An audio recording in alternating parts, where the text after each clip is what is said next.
Okay, so last night, LSU and Iowa matched up against each other. It was a rematch of last year's national championship game. And for context, I'm referring to women's college basketball. So yeah, maybe y'all should be hip though. Y'all should be hip to this. But so basically, LSU took the L. The only thing I'm really gonna say, my biggest gripe with how LSU played was the lack of adjustments in how they covered Caitlin. This is the thing. And I think anybody who was a scorer at any level that they may have played at will attest to this. But if you put a player on me and I'm cooking this person, right? I'm getting whatever I want. Just think of the confidence. Think about how comfortable you feel in that moment, because this person cannot guard you. So if I'm Kim Mulkey, right, maybe I put a different person on her. Maybe I double team her from time to time. I'm not going to give Caitlin the same person that she's been cooking the entire game over and over and over and over again. She made an adjustment. The fourth quarter, 5 minutes left. 5 minutes left, and they're down 10. Girl, can we be serious? Watching the game last night, I'm like, how did y'all win last year? But then again, LSU was a much deeper team last season than they were this year. And the other issue that they had was after Angel left the game, no one else was able to replace her, right? No one else was able to take the lead, right, as like the captain and get the team going. So after she gets hurt for that period of time, they stop scoring. That's not acceptable, right? If you want to beat a team as good as Iowa, right? If you want to compete at that level, you have to have depth. But anyways, we're going to get into some of the deeper undertones surrounding not necessarily this game specifically, but like the whole LSU versus Iowa. Just we'll talk about the whole conversation. But first, welcome to Sydney Safe Space, where we talk about entertainment, culture, politics, social stuff, and today's sports stuff from a revolutionary framework. And if you haven't already, make sure you subscribe, like, comment, share, all that. But I think what's really important when we talk about sports and we're talking about like where women's basketball is currently, right, is that we have to understand how sports works, right? The entertainment value lies in the controversy surrounding the game, not the game itself, right? Women's basketball, college women's basketball has always been entertaining. It's always been a great product, right? And especially in the past decade, like it's been solid. But we're at like we're in a different stratosphere now.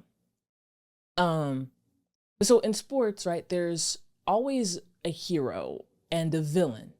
So then when we apply this specifically to like LSU and Iowa, Caitlin Clark is who? She's a woman who has had a historic college basketball career. So we'll call her the hero. But why is she the hero? What does Caitlin represent, right? At the end of the day, she's a white woman from Iowa who's dominating a sport that's primarily populated by Black women. So to white people, Caitlin is their Larry Bird, right? She is their great white hope. She is someone they feel comfortable rooting for. And this is not a knock on her talent. This is not a knock on her game. This is not a knock on what she is doing for women's basketball, right? She is in an era of social media, NIL, all of that. She's the person. She's the best player right now. And thus, she will lead women's basketball into another level, right, of popularity. Now, I don't necessarily think Caitlin Clark is better than like a Maya Moore, and I don't think we should even get into that conversation. Like, I think for the people who are saying that she's like the best thing since sliced bread, they need to calm down a bit because there has been better. But I do acknowledge the role that she's playing right now and how important that is for the growth of the game. So let's talk about LSU, right? And how they became villains. And when I think about this, I'm like, okay, was it the moment that Angel Reese beat Caitlyn last year and taunted her using, that hand motion that Caitlyn used that everyone thought was so cool? She used it back, right? And then she became the villain. Was it the moment she did this with her ring? Is that when she became the villain? I don't know. But what really makes Angel the villain is misogynoir. Because in this instant, the hero-villain dynamic is riddled with anti-black tropes.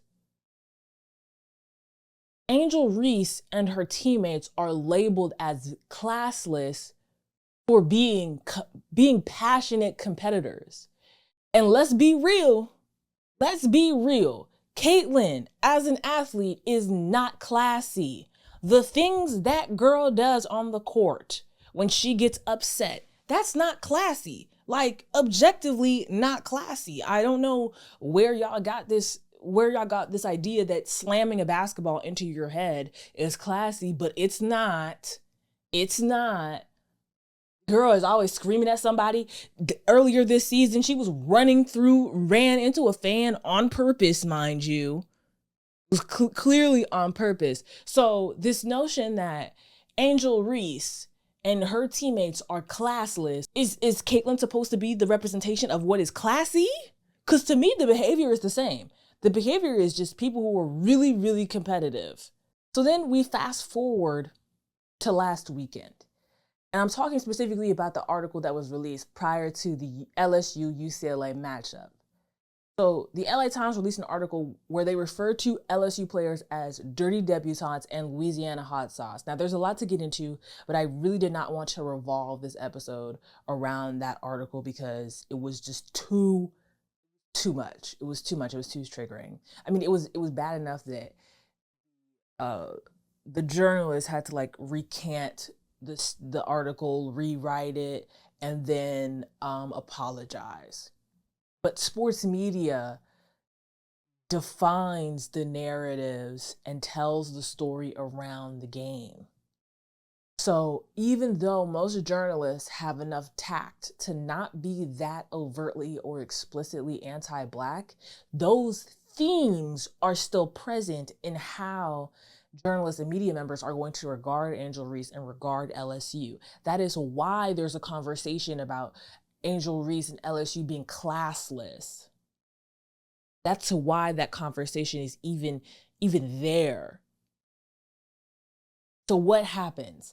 As a result, young Black women are being subjected to extreme bigotry and extreme vitriol, and it's not acceptable. It's not acceptable at all, and it's not okay. As someone who's played women's basketball for the majority of my life, I've been dreaming of this. I've been dreaming of the day where there was excitement associated with the women's game. But to see that this is how Black women who have made the majority of the contributions to this sport are being treated simply for being competitive is sickening. Now, is there a benefit to this sort of controversy? Yes. Like, we know that even in men's basketball, even in the NBA, there was that between like Magic and Larry Bird, there was that sort of racist element to that rivalry as well. And, Angel and Caitlyn cumulatively have generated around like $5 million in NIL deals, and probably more. It's probably more than that. That's just a number I could find online. But the consequence is that Black women's basketball players now have to constantly navigate misogynoir and respectability politics.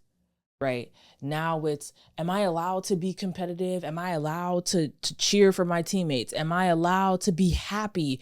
Am I allowed any time a women's basketball player who happens to be Black expresses themselves on the court, if there's going to be an issue? That's the precedent that's being set. And we also know that there's an element of sexism in this, right? Hence why I said misogynoir to be exact, right? Because we expect women to behave in a very prim, proper way, whatever. So this is more so for the people who believe that we're like so far removed from Jim Crow racism. This serves as a reminder that we aren't. Because how are we, the basketball community, in the same place that we were in the late 70s and early 80s with Magic and Larry Bird? How are we in that same position? Someone explain that to me. And quickly, white supremacy is pervasive. And the reality is that there is no environment that is exempt from its contamination, including women's basketball. Now that's all I have to say on the matter. I kept it real short and sweet for y'all this week. But if you enjoyed this video, please be sure to like, comment, and subscribe for more. Share it with your friends. All of that. Anywho, that's all I got for you guys. Bye.